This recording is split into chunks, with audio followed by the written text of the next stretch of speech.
everybody and welcome to another week on the Jensory YouTube channel with me, Jen. I'm a special needs teacher. If you're tuning in for the first time, that is my background. Now this week's theme is a farm theme and we're going to have so much fun with lots of tactile experiences across the whole week. And that's going to kick off with this lovely Monday Messy experience that I will put the resource list up on the screen for right now.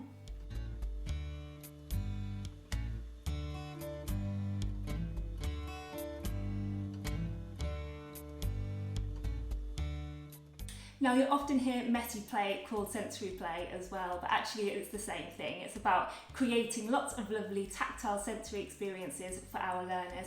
And for these kind of activities, it's about broadening that tactile profile that we can give our children or our learners so that they get a really lovely curiosity-filled view of the world. So in our Monday Messies, I try and create lots of different tactile and sensory experiences using a range of different things. Now, I realised that we haven't quite done a sort of crumbly, cakey one yet, even though on the nature video that's what I intended to do, and it kind of went gloopy, but hey, we've ticked off gloopy with that, so we're going to go back and see if we can get a little bit of cakey, crumbly textures going on today. Now this activity uses Oreos. Other brands are available. I'm not endorsed by Oreo, sadly, at all, but it's again a really nice taste-safe opportunity for your learners. Most of my activities are taste safe where they possibly can be, so any children that you've got or learners that you've got that might mouth, this is fine, and if anything, really yummy.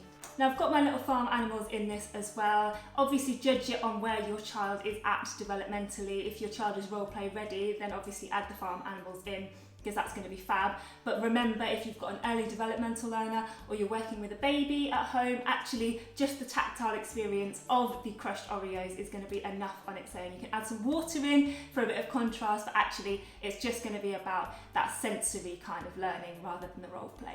So just to extend the learning further and just kind of talk about some of the things that you can do for different learners, there is a jug of water here, so you can add some water into it to create a bit of contrast, even for your early developmental learners as well.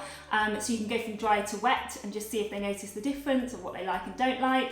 But it's also there to practice pouring skills if you've got children or learners who are ready to do that. I often think with pouring that we can sometimes swoop in as adults and go, no, I'll do it, you're going to spill it everywhere. But actually if you set up activities like this that give them a controlled way of practicing things like pouring and understanding how hard to hold it, how to control your arm, then actually you're giving them all that practice that they need to be able to be as independent as they can be. I've also put some toothbrushes in there as well, so you can scrub the animals clean. You can also do this as a process kind of thing, so you can explore with all of the lovely cakey animals and then scrub them clean and dip them in the water. So you can do it as a sort of process thing, and all of that kind of lovely process is really key in getting early reading skills and understanding about following things, as well as lots of lovely math skills and understanding pattern making and sequencing as well. Now, as with all messy play, it's about providing that initial opportunity but actually letting your child or learner just run with it,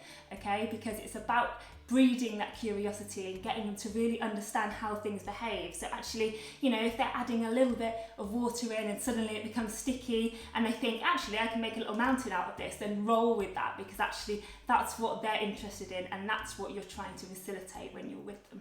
So what I've just done is filled a sandwich bag with the Oreos, and I've brought over my rolling pin, so I'm just literally going to crush all of these up and then pour them out on the tray, and that's going to be our lovely sensory, tactile, taste-safe mud. So you can get your child or learner involved with the rolling if you want to. It is quite hard to do, so you might need to obviously be there on hand to help, but actually rolling and using a flat hand is a really nice skill to be able to do. Even if you've got early developmental or PMLD learners as well, actually holding on to a lovely big rolling pin and doing that big body action of rolling and feeling all the crunchy textures underneath the rolling pin is a really sensory experience, so I'd probably recommend doing that as well. So I'm going to get started and have a little bit of fun.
And there we have it, our lovely muddy farmyard activity. It's the best smelling and best tasting mud I'm sure that has ever existed, so I'm sure your learners will have loads of fun with this one.